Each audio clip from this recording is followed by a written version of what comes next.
Contraception. Contraception aims to control birth by using contraceptives. Prevention of contraception or fertilization of ovum during sexual intercourse is called contraception. An ideal contraceptive should be user friendly, easily available, effective, and reversible with no or least side effects. So, what are the characteristics of an ideal contraceptive? It should be user friendly, easily available, effective, and reversible with no or least side effect. Now, user friendly means it should not cause any kind of side effects, it should be easily available, effective, it should be effective and reversible as to when someone wants again for the conception, then it should be reversible and it should have very least side effects. Now, different types of contraceptives are natural, or you can call them as traditional methods, barrier methods which will act as a barrier between the sperm and the ovum, the intrauterine devices, special devices which will be inserted into the uterus of the female, which will stop conception. Some will be oral contraceptives like the pills, some will be injections and implants which will be injected or implanted under the skin, and the sixth is the surgical method, and this method is not reversible. Now, natural methods, it will work on the principle of avoiding chances of ovum and sperm meeting. Okay. First is periodic abstinence, B is withdrawal or coitus interruptus, and third is lactational amenorrhea. Now we'll discuss these in detail. What is periodic abstinence? Now in periodic abstinence, the couples will avoid or abstain from coitus from day 10 to 17 of the menstrual cycle when ovulation could be expected. Okay, so they will be avoiding coitus. Okay. Now, from where? From day 10 to 17. As we know that 14th day was the day of ovulation in the menstrual cycle. So, it can be averagely different for different females. So, for not taking any risk, the period to avoid coitus is from day 10 to 17 of the menstrual cycle. So, when there will be no coitus during this period, the chances of sperm meeting the ovum will be very less or it will be negated. Second is withdrawal or coitus interruptus. Now, in this method, the male partner will withdraw his penis from the vagina just before ejaculation. Okay, so the male partner will withdraw his penis from the vagina before ejaculation, so there will be no insemination, that is the release of the sperm into the vagina, and so the chances of ovum and sperm meeting will be least. The third one is lactational amenorrhea.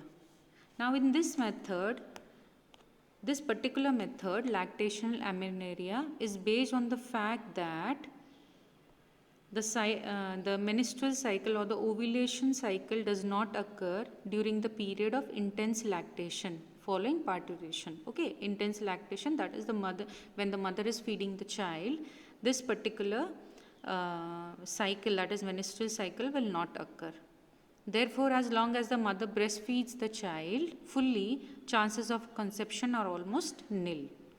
However, this method has been reported to be effective only up to a maximum period of 6 months.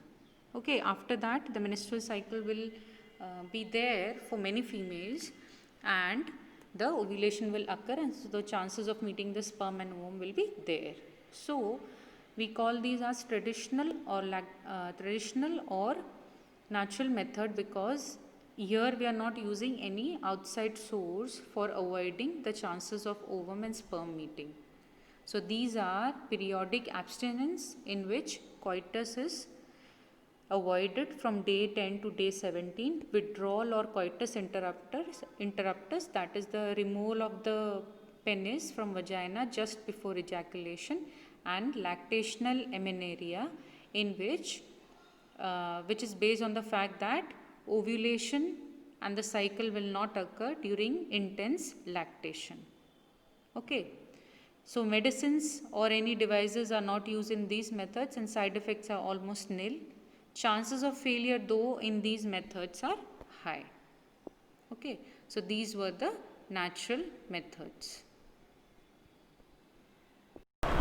Oral contraceptive. Here we are going to talk about the pills, as it is not given in detail in the presentation. Okay. So two types of pills are there. One is the combined pills and the second one is mini pills. Okay. Two types of pills are there. One is the combined pill and the second one is mini pills. Now there is a specific way of acting of these pills. So in combined pills, as the name suggests, combined means something is combined. So these are the most commonly used pills, and they contain a synthetic progesterone and estrogen to check ovulation. Okay, so there is presence of synthetic progesterone and estrogen both to check ovulation, and so the name is there, that is combined pill. So there is a mixture of progesterone and estrogen. Okay. In many pills, only progesterone is present in the form of progestin. Okay. Now, how these pills act? These pills act in 4 methods. First is they will inhibit the ovulation. Second is inhibition of motility and secretory actions of the oviduct. Okay. So there are many secretory things which are secreted from the oviducts, which will help in the motility of sperm indirectly. So these pills will inhibit the motility of sperm and the secretory actions of the oviduct.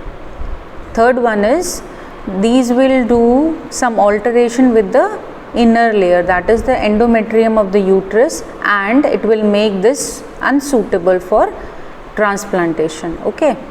And the fourth one is that it will impair the cervix ability to allow sperm passage.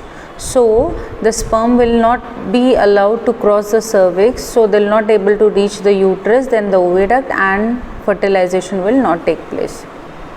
Now a commonly used oral contraceptive pill is Saheli, which is a non-steroidal preparation. Okay. As we know that hormones like estrogen, progesterone are steroid in nature, but this pill contains a preparation where non-steroidal chemicals called the centochromane is used, and it is taken once in a week after an initial intake of twice a week dose for 3 months. Okay. So you have to remember here that Saheli is a non-steroidal preparation, okay, called centochromane, and it is taken once in a week when after an initial intake of twice a week dose for 3 months. Okay. So this is all about the pills, which are the oral contraceptive. Physical contraceptive or the barrier method. This method prevents contact of sperm and ovum by a barrier. This is available for both male and female. In males, they are called condoms. Barrier methods, these are made up of, specifically when we are talking about condoms, it is made up of thin rubber latex sheath, and they are self-inserted and disposable. Okay. It will cover the penis in male, and female condoms are there which will cover the vagina and cervix in the female. It is used so that the semen do not enter the female reproductive tract. So when the semen will not be able to enter, it will be collected into the barrier, and as a result there will be no meeting of the sperm and ovum, and so there will be no fertilization.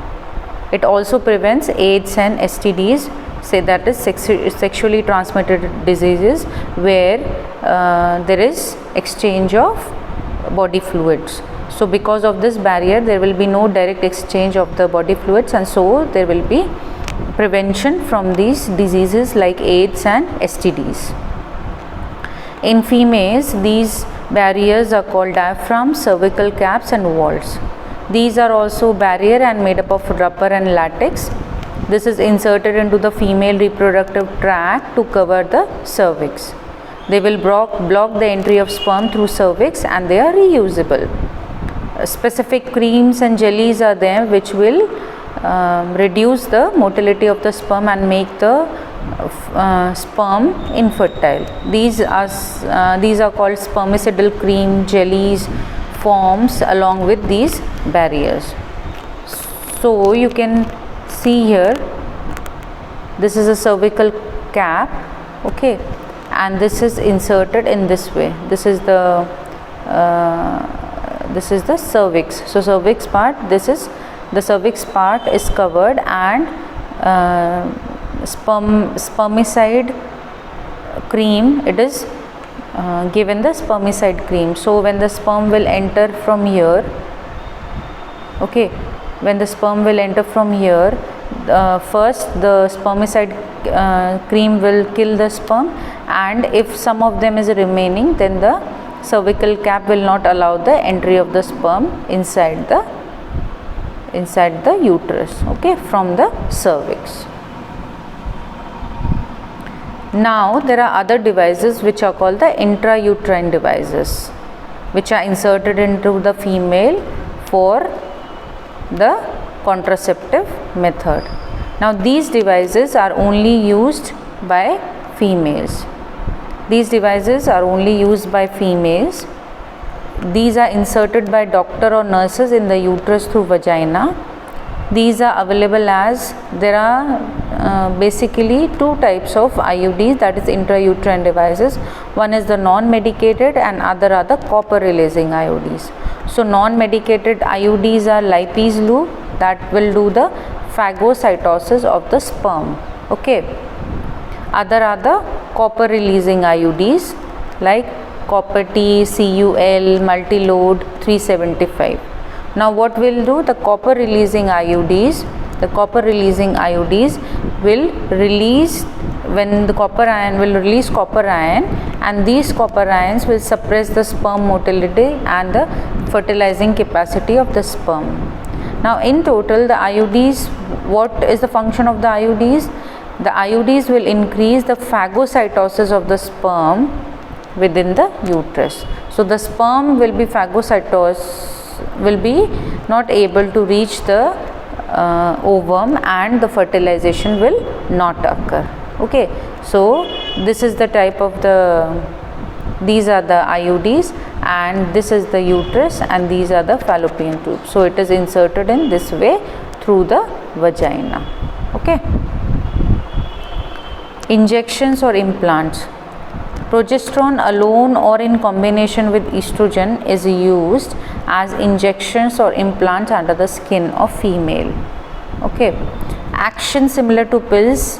The action of these implants is similar to pills, and they are effective for long periods, okay. So you can see here, this is an implant, and here it is implanted into the arm of the female. Now progesterone or combination of progesterone and estrogen or IUDs within 72 hours of coitus are effective as emergency contraceptive to avoid possible pregnancy due to rape or unprotected intercourse, okay. So there are specific emergency contraceptive which will help in terminating the pregnancy within the 72 hours of coitus, and these are called emergency pill. There are normal pills also, we'll talk about them also. So first we'll take the emergency pills. These emergency pills are used within the 72 hours of coitus, that is copulation, of casual or unprotected intercourse, or in rapes or other things. Now this is an administration in which there is a progesterone or progesterone estrogen combination which will help in the contraception, which will not allow the female to form a child, that is it will not allow the female to implant the embryo into the uterus, and so there will be no pregnancy. Now there are surgical methods. See here, all of them are given. All of these methods are given. Like the IUD, intrauterine devices, will be inserted here in the uterus. The oral contraceptive will act on the ovary, that is, it will take in control of with the menstrual cycle, and the condom in both the male and the female will be introduced here. Okay, so these are the method of contraception. One was the barrier method, the other was the IUD, and the third one was the pills and the implants. Surgical methods. It is also called as sterilization method, advised to male female partner to prevent any future pregnancy. What will it do? It will block the gamete transport, thus prevent conception. Sterilization in male is called vasectomy, and in female this particular sterilization is called tubectomy. Why vasectomy? Because the vas deferens will be removed and tied up through an incision, and in tubectomy the fallopian tube will be removed or tied up through incision. Okay. In vasectomy, a small part of the vas deferens is removed or tied up through incision made on the scrotum, and in tubectomy a small part of the fallopian tube is removed or tied up through incision made on the scrotum. Here you can see in the diagram, when we talk about males, this is the vas deferens. So here the vas deferens is cut and tied up, and so there is no method of the sperms to reach the penis. Okay, and in this the fallopian tube here, it is cut and tied, and so the ovum cannot reach the ovum will be only here, and the sperm will not be able to reach the ovum, which will be present in the fallopian tube. So this is the sterilization method. In males it is called vasectomy, and in females it is called tubectomy.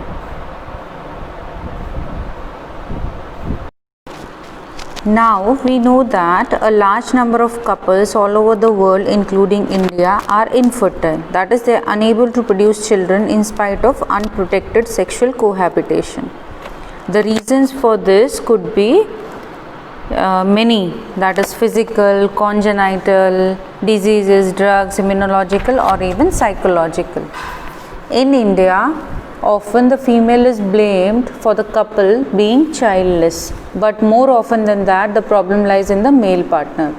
Specialized healthcare units, infertility clinics, etc. could help in diagnosis and corrective treatment of some of these disorders and enable these couples to have children.